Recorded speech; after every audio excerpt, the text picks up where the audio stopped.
이해하는 부모에 대해서 이제 말씀을 드렸고, 이제 오늘은 이어지는 이제 자녀, 그리고 이제 다음 주는 이제 입시와 이제 학업 이해입니다. 제가 이제 금요성령 집회 요거를 지금 생각을 못 했어 가지고, 사실이 이제 수능 주간에 붙여서 이제 입시와 또 학업 이해를 가려고 했는데, 그게 좀 부득이하게 한 주 늦어진 점 좀 양해를 부탁드리고요. 그리고 인제 아마 제가 오늘 자녀 이해를 해도 지난 강의 때 했었던 부모 이해가 기억이 안 나시는 분들이 있으실 거거든요. 그래서 저희 유바디가 유튜브 채널을 개정을 하나 만들었어요. 그래서 지금 인제 이 줌 강의가 녹화가 돼서 인제 동영상으로 업로드가 되니까요. 아마 고것들은 마을별로 또 그 유튜브 링크가 공유가 된 걸로 알고 있습니다. 혹여 필요하신 분들은 말씀해 주시면 또 그렇게 같이 한번 더 공유를 해 드리도록 하겠습니다. 먼저 자녀에 대한 성경적 이해입니다. 성경에 나타난 사람, 그러니까 부모와 자녀를 떠나서 모든 사람에 대한 성경적 이해는 다 하나님의 형상으로 지음 받았다는 것입니다. 그리고 제가 이제 계속적으로 강조를 하고 있지만, 우리가 우리의 자녀들을 대할 때 바라봐야 할 태도와 또 그들을 존중하는 태도는 하나님의 자녀, 하나님의 형상으로 지음 받았다는 이 마음으로 이제 우리가 자녀들을 봅니다. 그러니까 부모가 부모라는 어떤 권위를 가지고 이렇게 저렇게 할 수 있는 존재가 아니라, 내 아이가 어떠하든지 이 아이는 하나님 앞에서 보배로운 존재라는 이 정체성을 이제 갖게 된다는 것이죠. 그런데 이제 성경은 하나님의 형상대로 지음받은 인간에 대한 이해를 가지고 있지만, 이 자녀들이 언제나 사랑받고 존중받아야 하는 존재로만은 바라보지는 않습니다. 왜냐하면 우리의 자녀들에게도 모든 인간이 가지고 있는 죄성이 있기 때문입니다. 그래서 부모는 하나님의 형상대로 이 지음받은 자녀를 존중하면서도, 또 우리 부모도 마찬가지지만 그 자녀의 자신 안에 들어있는 이 죄성이 있는데, 어떻게 이 죄성을 극복하고 또 이 아이가 하나님 앞에서 하나님의 형상을 회복할 수 있게 하는지, 그것을 양육해야 될 책임이 있습니다. 그래서 이러한 이해를 이제 바탕으로 우리가 우리의 자녀들을 이해하기 위해서 이 자녀의 발달 단계가 어떻게 되는지 한번 살펴보도록 하겠습니다. 먼저 유아기입니다. 유아기는 이 영아기, 이제 유아기 이전의 단계인 영아기로부터 신앙의 어떤 기초가 되는 신뢰, 기본적인 신뢰를 형성해 나가기 시작합니다. 그래서 이제 이 영아기로부터 부모와 자식 간의 이때 기본적인 신뢰가 형성이 되고, 그 신뢰를 기초해서 부모님이 삶으로 나타내는 신앙의 이미지들을 이 유아기가 이제 형성합니다. 그러니까 엄마하고 아빠하고 아이가 먼저 신뢰적 관계를 쌓았다면, 그러면 이제 그 뒤로 부모님의 어떤 모습을 통해서 나타나는 신앙, 그 그리스도교적인 어떤 이미지들이 인제 아이들에게 형성이 된다는 거죠. 그래서 이 이미지는 우리가 인제 교육을 하거나 또 전수를 해야 되는 신앙의 전체적인 밑그림을 이제 말해 주는 것으로서, 어떤 논리적 개념, 이런 것보다 훨씬 더 큰 영향력이 이 이미지들을 통해 나타납니다.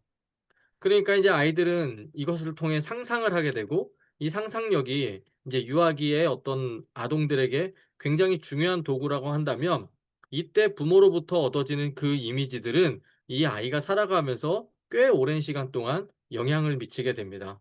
그래서 부모들은 이 유아기의 아이들을 이제 키우고 계시다면, 하나님, 예수님, 또 교회, 성경, 자연, 세상 등에 대한 성경적 이미지를 어떻게 우리가 우리 자녀들에게 심어 줄까를 이제 계속 고민해야 되는 거죠. 그래서 유아기의 아동은 부모와 같은 주변 사람들로부터 신앙의 태도와 또 이 신앙생활에 필요한 행동들을 그렇게 이미지화시키며 배우게 됩니다.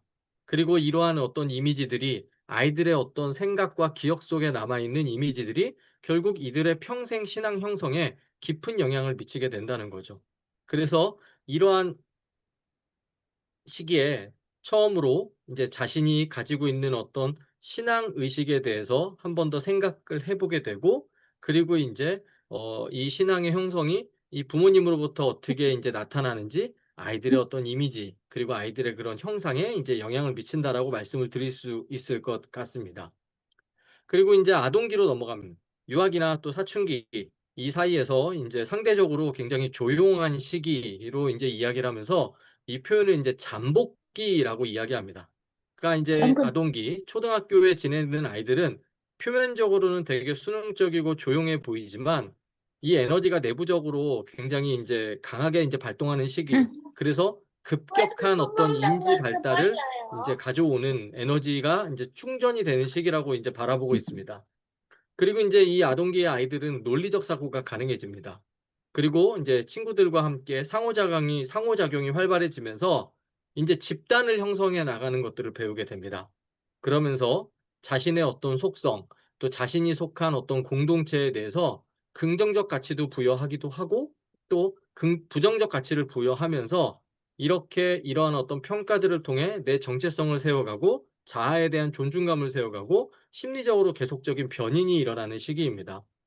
그래서 부모의 양육이 어떠해야 되느냐. 사실 이 시기의 부모는 이 아동 시기를 보내고 있는 부모님들은 자신의 자녀들의 어떤 성취에 대해서 굉장히 많이 만족을 합니다.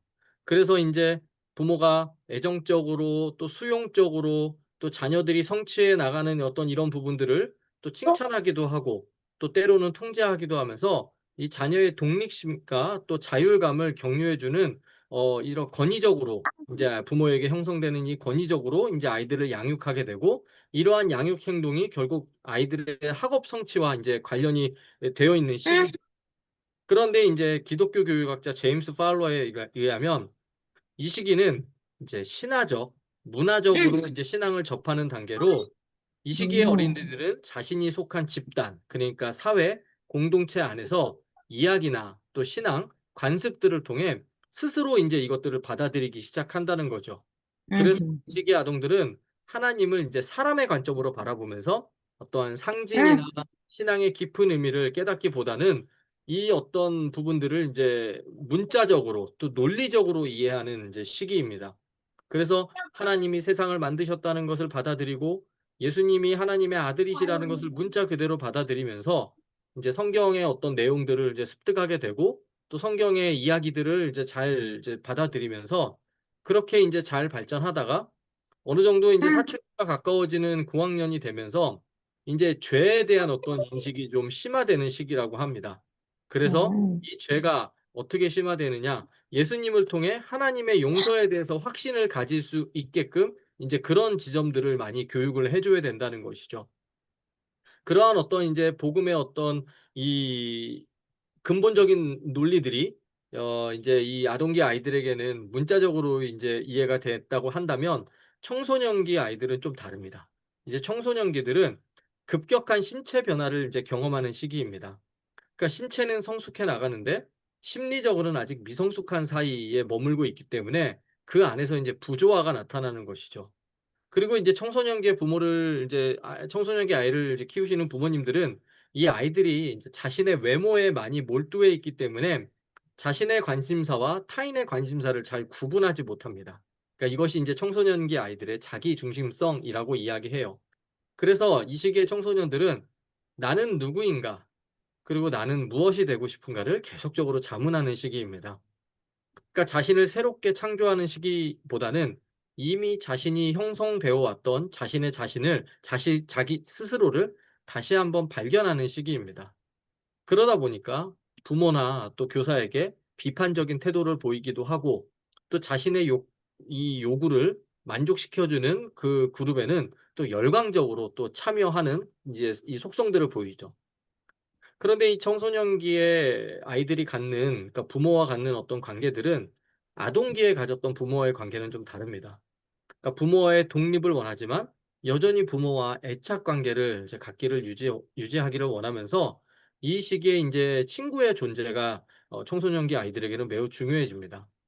그래서 부모와 자녀 간의 갈등, 이 청소년기 아이들의 어떤 갈등은 결국 뭐 아이들의 학업 성적, 뭐 친구, 아니면 뭐 게임, 뭐 귀가 시간, 연근 사용, 뭐 부모의 말에 불복종, 또 인제 가족 간의 어떤 갈등, 있잖아. 또 청결, 뭐 자질구레한 어떤 집안일들에 관한 이 일들이 인제 이 부모와의 자녀 간의 어떤 갈등을 유발하는데 근데 이러한 갈등이 사실 감소될 수 있는 것들이죠. 그러니까 이제 부모님들은 이 시기에 아이들의 이런 갈등이 생겼을 때 힘으로 제압을 하려고 이제 힘을 행사하여 해결하려고 하지만 그것이 또 각 가정마다 역효과를 왜? 가져오는 것도 아마 줄 알았어, 경험하실 찬호가. 겁니다. 그래서 이 갈등의 해결을 미안해. 어떻게 이제 이뤄가야 하느냐, 아이들을 의사결정에 이제 참여시키고 아이들의 의견도 존중해 주면서 그렇게 합리적이고 일관성 있는 규율을 적용하면서 그들이 하는 일에 지원을 해주고 지지해 주면서 이러한 갈등을 이제 최소화시켜 나가는 거죠. 그러니까 청소년기는 이러한 어떤 시기를 겪고 있기 때문에 종교적 신앙의 성장에 이제 결정적인 시기라고 이야기합니다. 그러니까 아이들의 민감한 감수성을 가지고 있고 또 자신들의 자의식이 깊어지고 있기 때문에 이러한 어떤 이제 아이들의 이제 특성들이 이 종교적 경험을 갈망하고 그 종교적 경험을 더 깊고 풍부하게 해준다고 합니다. 그러니까 절대자이신 하나님을 만나려는 갈망, 그리고 그 하나님을 열정적으로 헌신하고자 하는 이 헌신도가 강해지는 시기입니다. 그런데 또 청소년들은 지금까지는 타인으로부터 주어진 어떤 설명이나 또 정의, 의의를 이제 반문하면서 종교가 무엇이고 나에게 어떠한 연관이 있고 그리고 이것이 나에게 어떠한 영향을 미치는지를 계속적으로 질문하는 시기예요. 그러니까 이러한 과정을 통해서 어린 시절에 부모로부터 설명하며 받았던 맹목적인 어떤 믿음과 신앙이 사실 극복될 수 있는 색깔이야, 또 물걸? 시기가 이 기독교와 신앙과 또 자기 자신의 관계에 대해 어떤 깊은 반성 그리고 선택 이런 지점이 없다면 결국 다른 사람들이 하는 대로 따라가는 인습적 신앙에 머무르기 쉽기 때문에 이 아이들이 어떻게 이 종교성을 경험하게 할 것인가 이 지점들이 굉장히 또 고민이 되는 시기인 거죠. 그러니까 하나님을 인격적으로 언제 만나냐, 예수님을 언제 인격적으로 많이 만났냐 하면 대부분 이야기들이 청소년기에 많이 만납니다. 수련회를 통해서 또 기도회를 통해서 또 종교 활동들을 통해서 그때 만났던 하나님을 만났었다가 또 잠시 떠났다가 또 돌아와서 생활들을 돌아보면 신앙생활을 시작할 때 사실 청소년기에 시작하는 이 퍼센테이지가 상당히 높습니다. 그러니까 아이들이 이 청소년기를 겪고 있는 이 시기들의 아이들에게 종교가 나에게 무엇이고 나에게 어떤 관련을 맺고 있는가, 이것이 나에게 어떠한 경험을 유발하여 하느냐, 이 어떤 이러한 지점들을 계속적으로 경험시키는 것이 이 맹목적으로 주입보다는 훨씬 효과가 볼더 자녀 발달에는 성의 어떤 발달과 또 어떤 평균적인 어떤 관찰과를 바탕하시기 때문에 사실 우리 가정의 어떤 자녀와 그 가정 환경에 절대적으로 이것이 맞다라고는 말씀을 드릴 수는 없습니다. 그러나 이러한 어떤 내용들이 평소에 부모님들이 나는 잘 알고 있다고 생각을 했지만 실제로 우리가 그렇게 알지 못하고 있던 부분들을 좀 교정하거나 또 이런 무관심했던 부분들을 좀 알게 하는 계기가 되기를 바라는 마음으로 유발 이해하는 자녀 이야기를 좀 해나가고 있는 거죠. 그래서 어, 이 자녀의 발달 특성 이것에 대해서 이제 부모님들이 인지하고 또 이것들을 통해서 아이들하고 이제 관계를 하는 것은 우리 아이들을 좀 더 수용해주고 좀 더 효과적으로 도와주는데 이 자녀가 결국엔 성숙한 신앙을 갖는 것이 부모가 이것을 위해 도울 수 있는 존재라는 것을 인식하는 것에 있습니다. 그래서 부모님들이 이 시기에 아이들이 가지고 있는 어떤 신앙의 발달 단계, 그러니까 유아기에는 이미지를 형성하고 아동기에는 문자적으로 이해하고 청소년기에는 경험을 갈구하고 또 스스로 자문하며 계속적으로 답을 찾아가는 이 자녀들의 어떤 발달 단계의 모습 속에서 어떻게 이 부모가 자녀들에게 이러한 어떤 부분들의 좋은 지침들을 좀 제공할 수 있을까? 그리고 응? 효과적으로 도울 수 있을까? 한 번 더 이제 고민해 보자는 거죠. 그렇다면 우리 자녀들이 살아가는 이 시대의 어떤 문화 코드가 무엇이냐? 사실 이거는 포스트 모던에 대한 이야기를 조금 하려고 아니야, 하는데요. 이제? 아, 이거 자녀들 싫어? 요까지만 먹어, 그러면. 우리가 그 살아가는 다음부터 밥 시대는 줄게. 오케이? 우리가 경험하고 살아가는 요까지만 시대는 먹어. 시대입니다. 맛 없어졌어, 근데 이제. 이제 포스트 모던의 어떤 코드가 무엇이냐 했을 때 레너드 스윗이라는 이제 이 학자는 포스트 모던을 에픽이라는 네 글자로 이제 정의를 하고 있습니다. 그러니까 이제 경험, 참여, 이미지, 그리고 관계 이 네 가지가 포스트 모던 시대를 살아가는 사람들의 문화 코드라는 거죠. 그러면 인제 부모님들이 어떻게 우리 아이들이 살아가는 문화에 대응하고 참여하고 이 문화를 이해하는지 한번 좀 말씀을 나눠 보도록 하겠습니다. 먼저 경험입니다. 포스트 모던 시대를 살아가는 인제 문화 속에서는 우리의 삶과 또 우리가 경험하는 이 종교가 무엇인지 계속적으로 경험하고 싶어 합니다. 그러니까 하나님, 즉 다른 사람이 정의하는 하나님에 대해서는 관심이 없어요.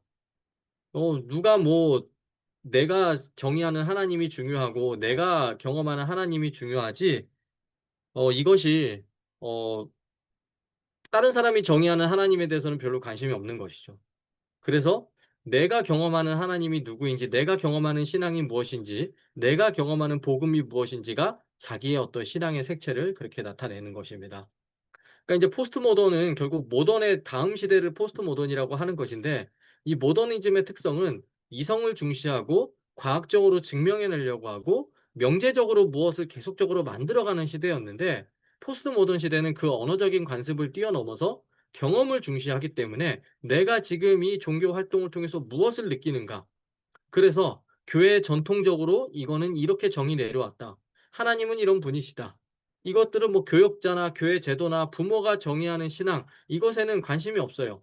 그러니까 "너 이렇게 살아야 돼. 너 이렇게 살아야 돼. 너 이렇게 살아야 돼." "야, 이렇게 사는 것이 복음적인 메시지야."라고 계속 얘기해도 아이들의 어떤 반응은 "그러니까 엄마 아빠나 잘하세요. 나는 내가 알아서 합니다." 이게 인제 포스트 모던의 코드란 말이에요. 그렇기 때문에 어떻게 우리 아이들이 이 신앙을 경험하게 할 것인지, 그러니까 우리 부모 세대들은 그래도 논리가 우리를 작용시키고, 그리고 이 명제적인 어떤 교육 훈련들이 우리의 어떤 신앙을 형성해 나갔다고 한다면, 이제는 우리 아이들은 전혀 다른 문화의 세대에서 살고 있기 때문에 말보다 논리적인 설득보다는 함께 더불어 경험할 수 있는 그 시간과 기회를 많이 갖는 것이 이 아이들에게 신앙의 전수가 이루어지는, 그런 소통의 원활함에 이루어지는 그런 방법으로 인제 이 경험의 차원을 이해를 하고 있습니다. 그러니까 이 책에서 이렇게 설명을 해요. 그러니까 부모들이 이 아이들의 문화를 이해하지 못한 채 계속적으로 맹목적인 어떤 신앙 교육을 하면 전압이 맞지 않는 콘셉트에 계속적으로 전기 코드를 꽂으려는 시도를 한다라고 표현을 하는 거죠. 그러니까 어떻게 부모가 이 자녀 시대의 어떤 문화 코드를 이해하고 그것에 발맞추어서 아이들에게 가장 최적화된 어떤 의사소통 방법을 인제 강구할 것인지, 인제 그것이 중요해졌다는 겁니다. 두 번 문화 코드는 참여입니다. 포스트 모던에 사는 이 사람들은 상호작용을 할 수 없는 것에는 전혀 관심을 갖지 않습니다. 그러니까 어떤 것이든 내가 직접 그 과정에 참여하길 원한다는 거죠. 그러니까 이러한 참여적인 어떤 인제 이 삶의 양태는 뭐 네티즌이라고 말할 수 있죠. 적극적인 어떤 참여, 정치, 경제, 사회, 문화 활동에 쌍방 간의 어떤 커뮤니케이션을 원합니다. 그러니까 일방이 아니라 쌍방을 통해서 능동적으로 내가 참여하고 내가 원하는 정보를 얻고 또 내가 직접 물건을 판매하기도 하고 구매하기도 하면서 사람을 통해 계속적으로 관계하면서 내가 적극적으로 이제 나의 어떤 이 뭐라고 해야 될까요? 그 주도권을 갖고 가고 싶어 하는 이제 지점들이 있다는 거죠. 그러니까 일방적인 어떤 송출이나 일방적인 어떤 이 받음 말고 직접 참여하는 어떤 세대가 됐습니다. 그래서 요새 아이들 "뭐 되고 싶어?" 그러면 잘 나가는 유튜버 되고 싶다는 말들도 많이 하잖아요. 그리고 뭐 당근도 있고 뭐 쿠팡도 있고 직접 내가 판매자가 되기도 하고 내가 직접 구매자가 되기도 하고, 누군가를 거쳐서 하는 것이 아니라 내가 그런 모든 과정들에 참여를 하고 싶어 하는 어떤 인제 욕구를 가지고 있다면, 이것이 인제 우리가 우리의 신앙 양태 속에서 아이들이 어떻게 계속적으로 이러한 어떤 복음의 여정에 참여하게 할 것인가, 이런 지점들도 우리가 계속적으로 고민을 해야 된다는 거죠. 그리고 포스트 모던은 이미지를 강조하고 있습니다. 그러니까 근대 모던 세계에는 언어를 강조했다라고 말씀을 드렸어요. 그래서 신학자들이 이 모더니티를 지나면서 이성과 또 교회의 어떤 질서들을 이 종교의 핵심에 넣으면서 지적인 신앙을 계속적으로 창조하려고 했습니다. 그러니까 우리 부모님들 아마 그런 설교 되게 익숙하실 거예요. 저도 인제 어렸을 때 그런 설교 들었죠. 좋은 설교가 무슨 설교냐? 설교 노트에 정리하기 쉬운 설교가 좋은 설교였습니다. 그럼 정리하기 쉬운 설교가 뭐예요? 여러분, 예수님이 성경에서 말씀하시는 순종은 이것입니다. 첫째, 순종은 이런 것입니다. 둘째, 순종은 이런 것입니다. 셋째, 순종은 이런 것입니다. 그렇게 이제 우리가 정리하기 쉬운 어떤 설교 노트에 정리하기 쉬운 설교가 좋은 설교였는데 바로 이런 설교가 이제 논리적인 어떤 설교죠. 명제적인 설교라는 거죠. 그런데 이제 그 어떤 설교의 핵심 메시지 방법도 이미지화되고 있습니다. 그러니까 종교성이 이제 이미지로 이제 점점 더 강화된다는 거죠.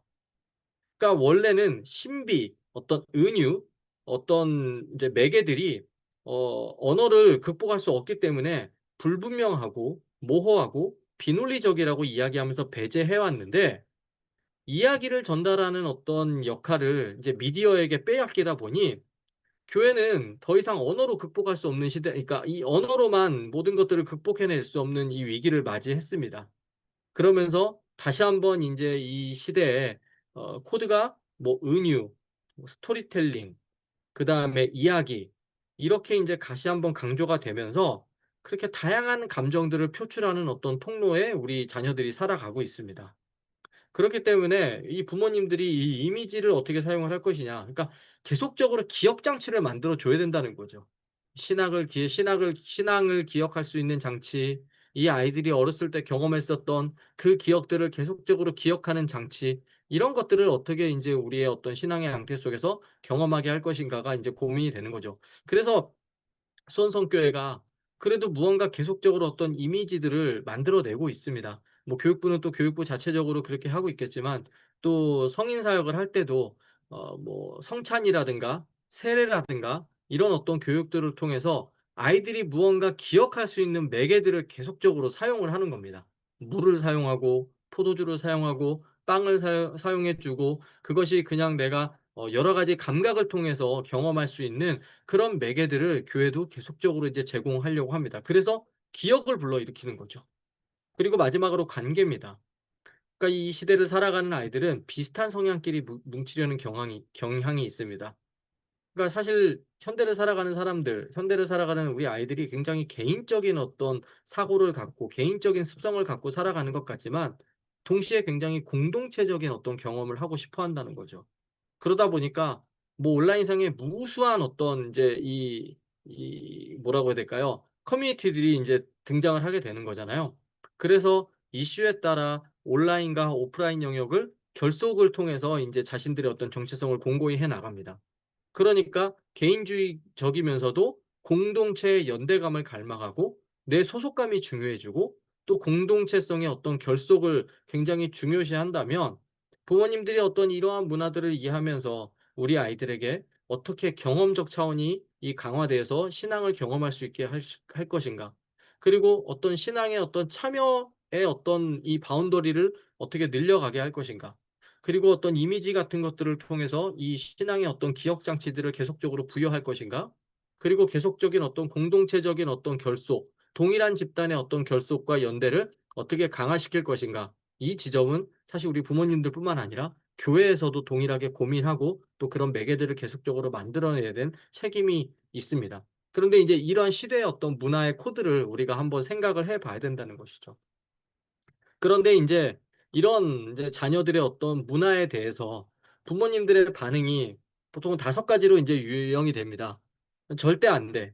그러니까 "뭐는 안 돼? 뭐는 안 돼? 뭐 대중문화 안 돼. 컴퓨터 게임 뭐 이런 거 안 돼. 요즘 문화는 다 너무 세속적이니까 이거는 다 악한 문화니까 이런 문화를 우리가 접해서는 안 돼." 이런 거부형, 그러니까 문화와 대립하는 어떤 인제 부모의 반응들이 있고요.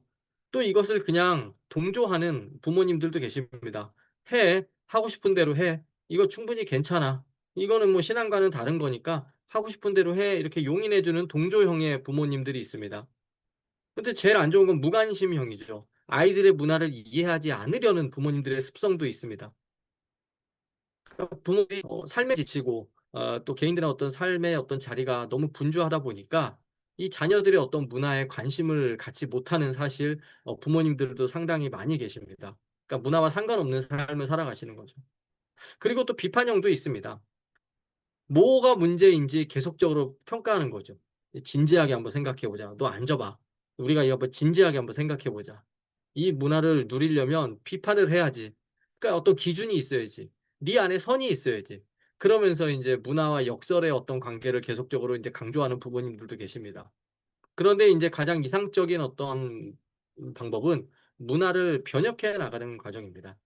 그러니까 우리가 이 세상의 문화 속에 살아가지만 이 세상 안에서 우리가 어떻게 하나님의 영광을 올려드리는 삶을 살아갈 수 있을지, 하나님께서 기뻐하는 문화를 만들어갈 수 있을지, 그렇다면 이 세상 속에서도 우리가 어떻게 하나님의 기쁨이 되는 또 가정과 문화와 또 교회를 통해서 그러한 공동체를 만들어갈 수 있을지, 계속적으로 이 문화를 변혁해 나가는 그러한 어떤 이제 이 반응들이 우리 부모님들이 가지셔야 하는 가장 이상적인 반응이 아닐까 생각합니다.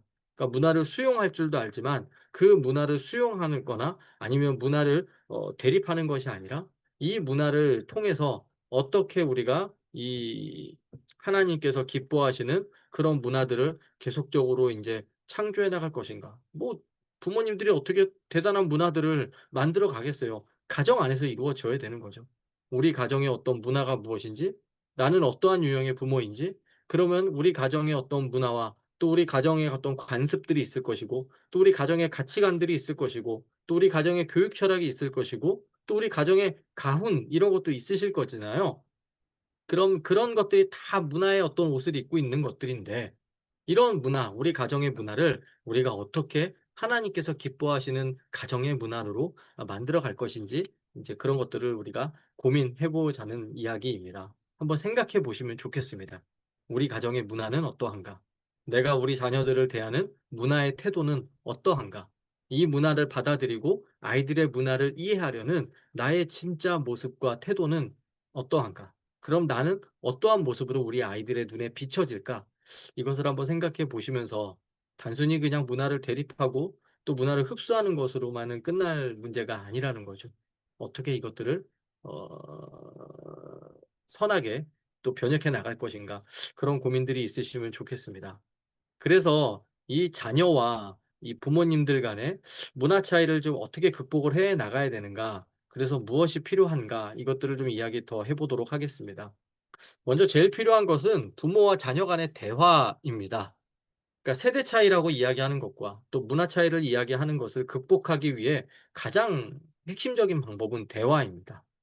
그러니까 대화를 통해서 자녀를 이해하고, 또 대화를 통해서 자녀가 부모를 이해하고, 또 대화를 통해서 자녀에게 핵심 가치들을 설명하면서 그렇게 전해지는 거죠.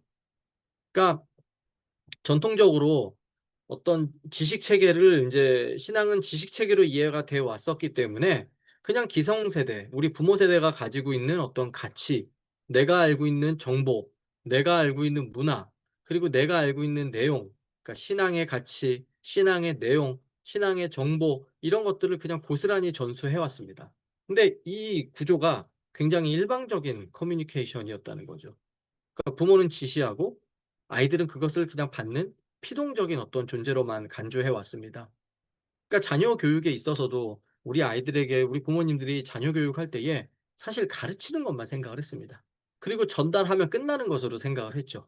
그러니까 송신자의 입장을 고려하지 않고 이제 수신자의 입장을 고려하지 않고 송신자의 어떤 역할만을 강조하면서 '내가 어떻게 가르칠 것인가? 내가 어떻게 전달할 것인가?' 그러니까 부모가 자녀의 어떤 만남 속에 어떤 창조적인 상호작용을 이제 배제하고 그냥 내가 잘 전달하기만 되는 존재로 부모들이 스스로 인식을 해 왔던 거죠. 그런데 이런 대화가 다시 한번 강조가 됩니다. 기본 원리이죠. 그러니까 유대인의 하브루타 교육이 한때 굉장히 센세이션을 일으켰었던 적이 있습니다. 그래서 이러한 어떤 대화가 강조되다 보니까 그다음 키워드로 나오는 게 뭐예요? 경청입니다. 부모들이 대화를 해야 된다는 건 잘 알고 있어요. 근데 대화를 하면 같이 얘기를 하는 건데 보내기만 하는 거죠. 받는 사람의 입장을 생각하지 않고 또 받는 사람들의 반응에는 그렇게 크게 관심을 갖지 않았습니다. 내가 알고 있는 지식과 내가 알고 있는 정보를 그냥 주입시키기만 했던 거죠. 그러다 보니까 커뮤니케이션이 일어나지 않죠. 그래서 이러한 어떤 대화가 온전하게 이루어지기 위해서 나온 핵심 키워드가 경청이라는 것입니다. 그러니까 두 사람 이상이 서로 만나서 말하고 듣고 하며 일방적인 전달이 아니라 경청과 나눔의 장을 만들면서 이 아이들과 함께 수직적인 어떤 관계가 아니라 수평적인 관계를 이제 만들어 가야 된다는 거죠. 그러니까 세대 차이가 있습니다. 문화 차이도 있습니다. 그런데 이것은 대화와 또 이 어떤 수평적인 어떤 구조를 통해서 해소가 될 수 있는 지점이라고 생각을 합니다. 왜냐하면 서로 대화를 해야 그 다름을 인정하는 것에서부터 이 대화가 출발하기 때문이죠. 그래서 가정에서 부모와 자녀가 그렇게 한 상에 둘러앉아서 그렇게 대화를 하는 어떤 분위기, 그런 분위기들을 좀 많이 만들어 가시면 좋겠어요. 물론 많이 대화를 하시겠죠. 하지만 신앙 교육, 믿음의 전수라는 어떤 차원에서 우리 가정의 대화는 어떠한지, 우리 가정의 분위기는 어떠한지, 정말 이것이 문화 차이가 이해되고 또 자녀들을 존중하며 그 문화를 수용하고 아이들의 가치관을 정말 이해하고 존중해 주고 있는지, 그런 어떤 지점들을 한번 발견해 보면 좋겠습니다. 또한 중요한 것이 이제 성육신 원리입니다. 결국 아이들과의 어떤 세대 차이와 문화 차이를 극복하기 위해서는 이 교육의 원리가 이제 성육신 사건에 기인해야 된다는 것이죠. 하나님과 인간의 차이를 극복하시기 위해서, 인간을 변화시키시기 위해서 하나님께서 예수 그리스도를 이 땅에 보내셨습니다. 하나님 자신이 인간이 돼서 이 땅에 오신 사건을 성육신이라고 하죠. 하늘에 계신 하나님과 땅에 살고 있는 인간의 차이를 극복하시기 위한 만남으로 하나님은 스스로 자기를 낮추셔서 종의 형체를 가지시고 이 땅에 오셨습니다. 그래서 빌립보서 5장에 이제 뭐라고 기록이 되어 있느냐? 너희 안에 이 마음을 품으라. 곧 그리스도 예수의 마음이니 그는 근본 하나님의 본체시나 하나님과 동등됨을 취할 것으로 여기지 아니하시고 오히려 자기를 비워 종의 형체를 가지사 사람들과 같이 되셨고 사람의 모양으로 나타나셨음에 자기를 낮추시고 죽기까지 복종하셨으니 곧 십자가에 죽으심이라. 그러니까 복음의 이 핵심 키워드들이 다 들어가 있죠. 그러니까 이 성육신의 원리는 모든 차이는 다 극복할 수 있고 해결할 수 있다는 겁니다. 그래서 부모님들이 우리 자녀들을 진정으로 잘 이해하기 위해서는 자녀의 삶 속으로 성육신 돼서 들어가셔야 됩니다. 인간을 구원하시기 위해서, 인간을 변화시키시기 위해서 새롭게 주어진 이 구약의 백성들이 아니라 신약의 메시지, 이 신약의 새로운 언역을 성취시키시기 위해서 하나님께서는 직접 이 땅에 종의 형체를 가지시고 오셨습니다. 그 안으로 들어와서 모든 막힌 담을 허물어 버리신 거죠. 그렇기 때문에 우리 부모님들이 정말 자녀들을 이해하기 위해서는 자녀들의 삶 속으로 들어가는 이 성육신적인 희생과 노력이 필요합니다. 그렇게 아이들의 세상 속에 들어가셔야 되고요. 아이들의 문화 속으로 들어가셔야 됩니다. 세대 간의 문화 차이가 크다. 그 문화적 충돌이 크다. 가치관의 충돌이 크다. 왜 우리 아이가 변하지 않느냐? 너한테 문제가 있다. 네가 부모들의 가치관을 이해하려 하지 않는다. 이러한 관점보다 내가 얼만큼 이 성육신의 어떤 이제 사건, 그 사건을 이 삶에서 어떻게 이제 구현해 내느냐. 아이들의 삶 속에, 아이들의 문화 속에 그 벽을 허물기 위해서 내가 들어가고 있느냐. 이러한 노력들이 우리 부모님들에게 필요하다는 거죠. 그래서 이런 노력을 뭐라고 표현을 하느냐? 타문화권적인 선교사의 노력이라고 합니다. 그러니까 자녀 세대와 기성 세대가 전혀 다른 문화를 가지고 있습니다. 생활 방식의 차이가 아니라 인식론 자체가 달라요. 인식의 과정 자체가 다르고요. 그러니까 인식하는 방법, 인지하는 어떤 이제 방식이 우리 세대와 이제 자녀들의 세대 전혀 다르다는 거죠. 그러니까 아이들에게 핵심 가치를 교육하고 설명하고 이해시킨다는 것은 결국 무엇이냐? 선교사님들이 나가서 타문화권 선교하는 그 정도의 어떤 노력과 수고와 애씀과 이 문화를 이해하려는 수용하려는 어떤 노력이 필요하다는 거죠. 그들의 문화도 배워야 되고요. 그들의 언어도 배워야 되고요. 그들의 언어와 문화를 익힘으로 그것을 통해 어떻게 복음을 그 문화의 옷을 입고 전할 것인가. 그러니까 부모님들이 이 아이들의 어떤 문화와 그 아이들의 언어, 그 아이들의 실상, 그 아이들의 어떤 삶의 자리를 이해하기 위해서는 정말 내가 선교사가 된다는 어떤 그 마음으로 타문화권에 가서 선교를 하기 위해서 내가 지금 무엇을 노력하고 그들에게 복음을 전하기 위해서 내가 무엇을 습득해야 되는지 이러한 수고가 선행되어야 된다는 거죠. 그래서 같이 공유할 수 있는 문화를 발견해야 됩니다. 결국 자녀와 부모 간의 문화 차이를 극복하기 위해서는 이 차이를 어떻게 이해하고 이것을 극복할 것인가를 이제 생각해야 됩니다. 그러니까 두 세대 간의 공통점은 있을 겁니다. 그러면 그 공통점의 어떤 공감대를 더 극대화시키는 방법도 필요하고요. 또 그렇게 우리 자녀 세대와 우리 부모 세대가 함께 공유하고 있는 우리의 어떤 가정의 문화, 그것들을 발견하면서 그러한 좋은 문화들을 어떻게 더 극대화시킬 수 있는지도 고민해야 됩니다. 또한 이 시대가 세대 간의 이념과 또 이질적인 요소가 불필요하게 많이 강조되는 시대이기도 합니다. 과장될 정도로 부각이 되는 시대입니다. 그러니까 공통적 요소는 사실 과소평가되고 이질적 요소들을 더 자극적으로 인제 두드러지게 나타나는 이 시대 속에서 자녀와 부모 세대는 우리가 부모와 자녀들이 함께 공유할 수 있는 시간, 함께 공유할 수 있는 문화, 함께 공유할 수 있는 공감대, 이 공감대들을 어떻게 계속 찾아내서 이것들을 우리 가정 안에서 극대화시키는가. 그래서 공동체의 어떤 연대감을 어떻게 계속적으로 가정이라는 공동체의 연대감을 계속적으로 공고히 할 것인가. 그런 부분들도 우리가 계속 확인해야 됩니다. 또한 이제 아이들을 그렇게 인제 이해하기 위해서는 결국 우리가 다른 문화를 한번 체험해 보기도 해야 됩니다. 그러니까 다른 세대의 문화를 체험하는 경험을 하는 것도 굉장히 큰 도움이 됩니다. 왜냐하면 나와 다르다는 것이 잘못된 것이 아니라 그냥 차이로 인지하고 나와 다르다는 어떤 것을 배척의 대상으로 여기지 않는다는 것이죠. 근데 부모님들이 인제 아이들을 대할 때 가장 큰 인제 이 어려운 지점이 이것을 자꾸 배척하려는 태도로 인제 접근하기 때문은 아닌가 싶습니다. 그 다름을 인정해 줘야 되는데 내 뜻과 내 계획과 내가 기대하는 대로 되지 않고 내가 생각하는 가치가 우리 아이들에게 고스란히 이양되지 않으면 이것을 인제 부모 세대들은 배척하는 태도로 바라보는 거죠.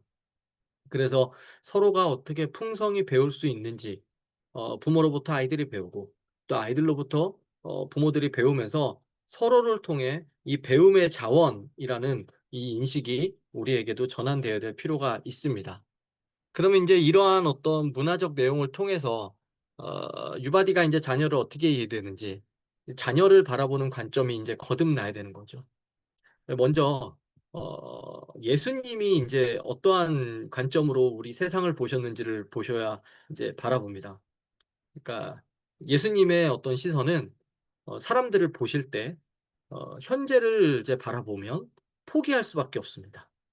현재를 바라보고 포기했던 것이 아니라 장차 미래를 바라보는 눈길이자 관계 안에서 그것들을 바라보시며 그들을 위해 희생하고 결단하며 바라보는 시선이 있었습니다. 뭐 예수님이 제자들을 바라보실 때 마가복음에 나타나는 이 제자관을 바라보실 때도 마찬가지셨고요. 연약하고 또 소외되고 또 죄인들 이런 사람들 찾아가시면서 그들의 현재를 보고 그들을 포기한 것이 아니라 그들에게 미래를 바라볼 수 있는 눈을 허락하셨다는 것. 미래를 바라볼 수 있는 어떤 시선을 예수님께서 그들에게 부여하셨다는 것. 그리고 그들을 관계 안에서 또 하나님 나라라는 관계 안에서 계속적으로 바라보시면서 그들을 미쁘게 보시고 긍휼히 여겨 주셨다는 것. 그래서 그들을 너무 미쁘시게 여기시고 또 긍휼히 여기시며 그들에게 이 예수님의 어떤 마음을 품게 하시기 위해서 결국 예수님이 뭘 하셨어요? 자기를 희생하셨죠. 자기 삶을 포기하셨습니다. 그게 뭐예요? 셀프 기빙입니다. 하나님의 자기 주심이라고 합니다. 예수 그리스도의 자기 주심이라고 합니다. 그렇다면 우리가 자녀들을 바라보는 시선 속에서 주님이 세상을 보시고 하나님이 세상을 바라보셨던 그 미쁘시고 긍휼히 여기는 마음, 현재를 바라보는 눈이 아니라 장차를 바라보는 그 시선이 우리 안에도 우리 자녀들을 바라보는 눈 안에 그러한 어떤 시야가 확보되어 있는가? 이 지점도 한번 고민해 보시면 좋겠습니다. 내가 우리 자녀들을 대할 때에 이 셀프 기빙의 차원이 잘 이루어지고 있는가? 나는 어떠한 눈길과 시선으로 우리 아이들을 바라보고 있는가? 뭐 진지하게 성찰해 보시면 좋겠습니다. 그래서 자녀를 바라보는 거듭남이 필요합니다. 그래서 성경은 자녀들을 바라보는 관점이 달라질 것을 우리에게 요청합니다. 먼저 자녀들이 어떠하든지 아까도 말씀드렸지만 이 아이는 하나님의 형상으로 절대적인 존중과 가치를 받을 존재라는 것을 잊지 말아야 됩니다. 존재 자체로 존엄한 인격체로서 우리 아이들을 바라봐 줘야 합니다. 하나님이 주신 정체성의 발견, 존엄성의 회복, 존재를 잇는 교육. 여러분 이거 뭔지 아세요? 혹시 아시는 분은 음소거 풀고 한번 대답해 주실래요? 하나님이 주신 정체성의 발견, 존엄성의 회복, 존재를 잇는 교육. 아무도 모르시나요?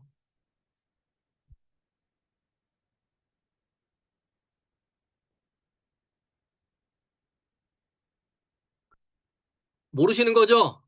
네, 모르시는 걸로 간주하고 제가 이야기하겠습니다. 이거 우리 수원성계 교육부 교육 모토입니다. 하나님이 주신 정체성을 우리 아이들이 발견하고 그 아이들의 존엄성이 회복되고 그 존재를 잇는 교육이라는 이 모토와 철학을 가지고 수원성계 교육부가 그렇게 교회 교육을 이끌어 가고 있습니다. 교육부에서 아이들이 이러한 관점으로 자신들의 정체성을 습득합니다. 교회에 가서 아이들이 하나님께서 주신 정체성을 계속적으로 발견하고 나의 어떤 존재 자체로 그 존엄성을 회복하면서 그 존재가 계속적으로 잇대어지는 교육을 아이들이 교회에서 받고 옵니다. 그렇게 교회에서 아이들을 그렇게 바라보는데 이 아이들이 집으로 돌아왔는데 우리 부모님들이 이러한 동일한 관점으로 아이들을 바라보고 있는가? 교회에 가서 '그래 내가 하나님의 자녀야. 아 그래 나는 부족하더라도 존재 자체로 존엄성을 가지고 있어.' 내 존엄성이 계속적으로 회복되는 경험, 그렇게 존재가 잇대어지는 교육을 우리 교육부에서 충만하게 계속적으로 이렇게 공급하고 있는데 집에 와서 전혀 다른 가치로 자신들이 평가가 되고 집에 와서 전혀 다른 어떤 이 존재로 내가 부모님께 비춰지고 있다면 또 부모님들이 우리 아이들을 바라보고 있다면 우리가 이것들을 한 번 더 고민해 볼 시점이라고 생각합니다. 수원성교회 신앙 교육을 위해서 정말 교육부가 잘 돼 있는 교회를 우리가 믿고 맡기고 위탁하잖아요. 교회와 가정이 두 축으로 이러한 어떤 믿음의 전술을 이뤄내야 된다는 그 핵심 가치가 유바디의 가치라고 한다면 아이들을 바라보는 눈이 교회에서 아이들을 대하는 지점과 가정에서 아이들을 대하는 지점이 저는 동일해야 된다고 생각을 합니다. 그래서 수원성교회 교육부에 더 많은 관심을 좀 가져 주셨으면 좋겠습니다.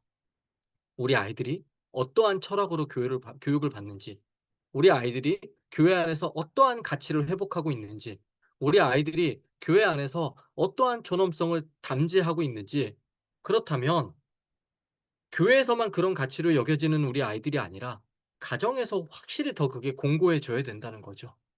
그래서 그런 어떤 지점들을 우리 부모님들이 수원성교회 교육부에 믿고 맡겨 주신다면 그냥 맡기는 정도에서 위탁으로 끝나는 것이 아니라 그 핵심 가치를 '나도 우리 가정에서 한번 구현해 보겠노.'라는 그 결단이 있으시면 좋겠습니다.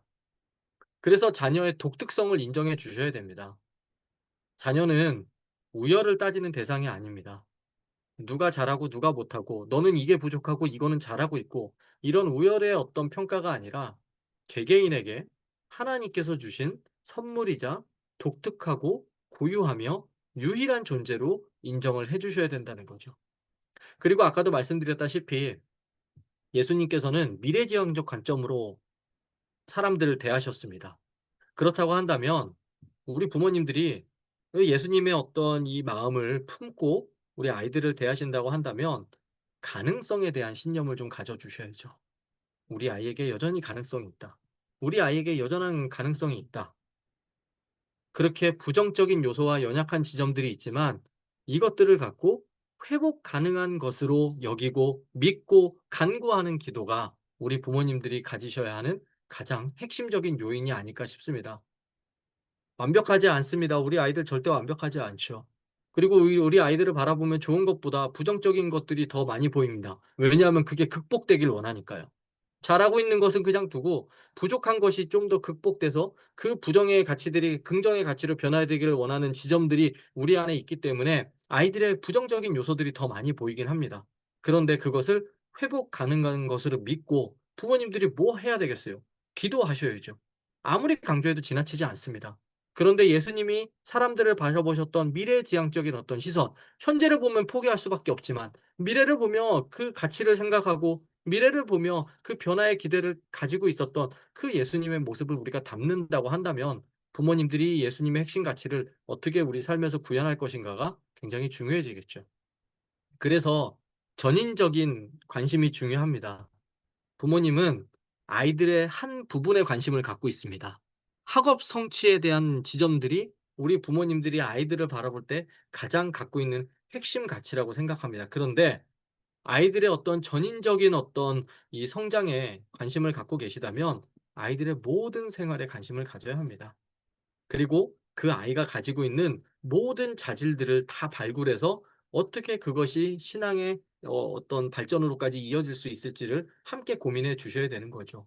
그러니까 자녀의 전 생활, 뭐 신앙, 학교, 친구, 건강, 감정, 정서 이 모든 것들이 어떻게 균형적으로 부모님들과 함께 성장할 수 있을 것인지 이 지점이 가능해지려면 우리 부모님들 스스로를 바라보실 때 내 전인에 관심이 가지셔야 됩니다. 내가 부모로서 어떤 특정 지점들만 계속적으로 담지하고 그것들을 이제 강조하는 것이 아니라 아이들의 전 생활에 대한 어떤 관심을 갖고 그것을 균형 있게 함께 동반 성장하기 위해서는 아이들의 어떤 전인적 관심 말고 우리 부모님들이 스스로 이 나의 어떤 전인적 요소들에 대해서도 관심을 가져야 된다는 거죠. 왜? 결국 아이들의 삶은 부모님들의 등을 보고 자라나는 길입니다. 아이들은 부모님들의 모습을 보면서 자신들의 어떤 이 미래를 또 바라보기 때문에 우리 부모님들이 그냥 우리 아이들을 바라보는 어떤 시선 말고 나를 바라보는 우리 부모님이 스스로를 바라보는 이 전인적인 어떤 지점들도 저는 굉장히 중요하다 생각합니다. 그래서 늘 성찰하고 또 자신을 바라보면서 그렇게 자신의 삶이 하나의 표대가 되고 내 삶이 누군가에게 표대가 되고 내 삶이 누군가에게 기억 장치가 된다면 나는 그에게 어떠한 기억 장치를 남겨 놓을 것인가? 그 지점을 좀 고민하시면 좋겠습니다. 그리고 관계적인 존재로의 전환도 필요합니다. 결국 우리 모두는 부모님뿐만 아니라 자녀들도 다 모두 인격적인 존재입니다. 결국 인격적인 어떤 관계를 필요로 하는 대상이라는 거죠. 그냥 자녀를 양육한다는 것이 식물에게 물을 주고 동물에게 먹이를 주는 차원으로만 끝나서는 안 됩니다. 관계 안에서 자라가야 되기 때문에 하나님께서 인간을 구원하시기 위해서, 인간을 사랑하시기 위해서, 인간에게 은혜를 베푸시기 위해서 성육신 하신 이유는 결국 인간과의 관계 속에 들어오신 것이기 때문에 인간의 시간, 인간의 세계 속에 들어오셔서 그의 사역을 이루어 가셨던 것처럼 우리도 아이들과 인격적인 관계를 맺는다. 난 굉장히 인격적인 부모다. 난 굉장히 인격적으로 아이를 대하고 있다. 라고 생각하시는 부모님들 계시다면 그 인격적인 관계가 뜻하는 것이 무엇인지 아이들의 시간 속으로 들어가셔야 되고요. 아이들의 세계 속으로 들어가셔야 됩니다. 그냥 아이에게 인격적으로 대해 주고 있다. '아 나는 굉장히 인격적인 부모야.'라고 생각을 한다면 그것은 그냥 우리가 내가 그냥 문화와 대립하는 거부형인지 동조형인지 무관심형인지 비판형인지 창조 변혁형이지 그냥 어떤 그런 반응에 있어서 인격적인 부분을 말하는 거지 정말 아이들과 인격적인 어떤 관계를 맺고 어 가신다고 한다면 정말 아이들의 세계, 아이들의 시간 속으로 들어가서 아이들의 어떤 그 시공간을 함께 공유하시며 그렇게 관계를 맺으셔야 되는 것. 이것이 하나님께서 성육신하셔서 이 땅에 들어오신 원리라고 말씀을 드릴 수 있을 것 같습니다. 마지막으로 자녀의 문화를 이해해야 합니다. 이거 계속 말씀드리고 있죠. 결국 60만 잘 사다가 끝나면 60만 잘 살다가 죽으면 끝이라는 우리는 그런 가치관과 세계관 속에서 살아가고 있습니다. 그런데 그 가운데서 어떻게 영혼의 문제를 일깨워 줄 것이냐, 복음을 비춰 줄 것이냐, 복음을 나타낼 것이냐, 복음을 삶으로 나타낼 것이냐, 이거 결국 부모님만 할 수 있는 사역입니다. 아무리 목회자들이 아무리 교회에서 그렇게 이야기하지만 결국 그 가정의 문화와 그 가정의 가치관, 아이들이 이 형성되는 그 가치관은 목사의 가치관이 이양되는 것도 아니고 교사의 가치관이 이양되는 것도 아닙니다. 결국 부모님들의 가치관이 아이들에게 이양된다고 한다면 나는 이 아이에게 어떻게 이 영혼의 문제를 일깨워 줄 것인가? 그렇다고 한다면 결국 자녀의 영혼을 바라보고 자녀의 영혼을 긍휼히 여기며 그 영혼을 내가 어떻게 사랑하고 있는지까지 이어져야 됩니다. 그렇기 때문에 이 영혼을 사랑하는 또 복음적 메시지 이 일은 결국 부모님들만 그 앞길을 비춰줄 수 있는 사역입니다. 그래서 우리 부모님들이 그리스도께서 이 땅에 성육신 하셔서 제자들을 삼으시며 그 제자들과 끝까지 가셨던 것처럼 우리 자녀들을 내가 신앙의 제자 삼아야 될 이유가 있습니다. 아이들이 제자이고 부모가 교사입니다. 그렇게 예수님께서 이 땅에 공생의 기간 동안 수많은 사람들과 같이 관계하시며 또 그들을 통해서 또 복음이 계속적으로 전해졌다라고 그렇게 우리가 성경의 어떤 이 이야기들을 그렇게 알고 계신다면 나는 어떻게 우리 자녀를 제자 삼을 것인가? 나는 어떻게 이 복음을 우리 자녀들의 삶 속에 비춰줄 것인가? 나는 어떻게 우리 자녀들에게 기억 장치가 될 것인가? 그 고민을 우리 부모님들이 하시면서 그런 아이들이 생각하고 기억하는 그 기억 장치들이 우리 부모님들이 되시면 좋겠습니다. 예수님이 복음을 전하면서 또 이 땅에 남겨놓으신 많은 신앙의 유산들, 결국 사람들이 기억할 수 있는 매개들을 많이 만들어 놓으셨다는 거거든요. 그렇게 사람들이 기억하고 기념하며 회상하며 그렇게 그리스도의 명령이 무엇이었는지, 그리스도의 뜻이 무엇이었는지, 그리스도의 사역이 무엇이었는지, 그리스도의 가르침이 무엇이었는지 사람들에게 계속적으로 기억하고 상기할 수 있는 지점들을 예수님이 이 땅에 참 많이 남겨 놓으셨습니다. 우리 부모님들이 자녀들을 제자 삼으셨다면 그렇게 이 복음의 기억 장치들을 여러분들의 가정 안에서 여러분들의 삶 안에서 그렇게 계속적으로 형성해 가시며 그 아이들이 그 시간을 통해서 공간을 통해서 분위기를 통해서 우리 부모님들의 모습을 회상하고 그 부모님들의 신앙을 계속적으로 기억할 수 있는 그런 매개들이 되시기를 진심으로 축복합니다. 그래서 우리는 무엇을 해야 되는가 한번 돌아보면 좋겠습니다. 내가 우리 자녀들이 살아가는 문화를 위하기 위해서 나는 어떤 노력을 지금 기울이고 있는가? 우리 자녀들의 문화를 이해하기는 하시려고 하시는지, 그리고 이해하신다고 하면 이것을 이해하기 위해서 나는 어떠한 노력을 지금 기울이고 있는지 한번 생각해 보시면 좋겠습니다. 예수님께서 세상을 어떻게 바라보셨는지, 그래서 그 원리가 우리 부모와 자녀 간에 동일하게 이루어져야 되는 관점이라고 한다면 나는 어떠한 시선으로 우리 아이들을 바라보고 있는지, 나는 어떠한 눈길로 우리 아이들을 바라보고 있는지 당연히 사랑의 눈으로 바라보죠. 믿음의 눈으로 바라보죠. 그런 단순한 차원 말고요. 정말 내 안에 이 아이에 대한 확신이 있는지, 정말 내 안에 이 아이에 대한 미래지향적 관점이 들어가 있는지, 정말 내가 이 아이를 바라보는 어떤 시선이 정말 정체성, 하나님이 주신 정체성을 발견하고 존엄성을 회복하며 존재를 잇는 교육이라는 우리 수원성 교회 모태 교육부의 어떤 철학에 맞는 시선이 내 안에 동일하게 있는지. 그게 이루어지지 않으면 영어 부족해서 영어학원 보내고 수학 부족해서 수학학원 보내는 그 정도 수준에 우리는 머물러 있을 수밖에 없습니다. 교회에서 아이들이 받고 있는 그런 어떤 관심과 또 눈길과 그런 존재와 이런 존엄성들이 어떻게 우리 가정에서 더 극대화되게 할 것인가. 수원성교회 교육부로 아이들을 보내신다고 한다면 그 교육의 철학이 우리 가정 안에서 더 공고히 되어져야 됩니다. 여러분들이 수원성교회 교육부가 정말 좋은 곳이라고 아마 다 어 인지하시니까 그렇게 우리 교육부를 보내시면서 또 수원성교회까지 오셨을 줄 알아요. 그러면 수원성교회 교육부가 완전해지기 위해서는 그 완성은 가정에 달려 있습니다.